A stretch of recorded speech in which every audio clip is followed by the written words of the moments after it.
By Sharon Marris. News reporter. Residents of a usually quiet Florida neighborhood have been warned not to walk alone at night as police investigate 3 shootings they believe are linked. The 3 people, 2 men and a woman, were shot and killed seemingly at random in the past 2 weeks. Detectives say the shootings are linked by proximity and time frame, but they do not have a suspect or a motive. All 3 victims took the bus and were alone when they were shot within a 1-mile radius on the streets of the Seminole Heights area of Tampa. They were not robbed and they did not know each other, police said. The 2 men were black and the woman was white. Benjamin Edward Mitchell, 22, was shot and killed on the 9th of October at around 9 p.m. He had been waiting at a bus stop outside his home. Image. 3 people have been shot and killed in Seminole Heights, Tampa City, in less than 2 weeks. Monica Caridad Hoffa, 32, was shot and killed and her body found early on the 13th of October in an empty car park about half a mile away from where Mr. Mitchell was killed. Police think she was killed at some point during the previous few days.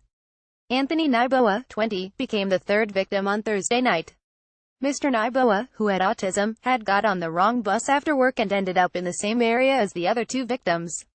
The Tampa Bay Times reported that police have been escorting children to school bus stops in the morning to keep them safe. A meeting was held for residents on Monday night so they could hear from police and Tampa City's Mayor Bob Buckhorn.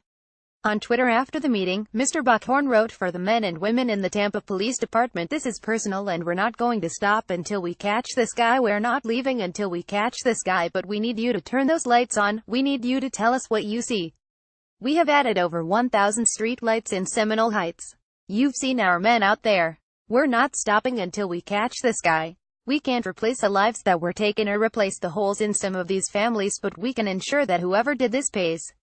Image. Police have released images of the person they are trying to trace following the murders.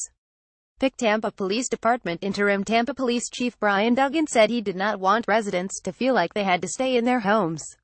Speaking to 970 WFLA Radio, he said, "We want people outside. This is not a bad neighborhood. We need people outside telling us what's going on." Asked if the perpetrator could be described as a serial killer, Mr. Duggan said, "We can call it what we want. If that brings attention to it, that's fine." But he later said the killer could be multiple people.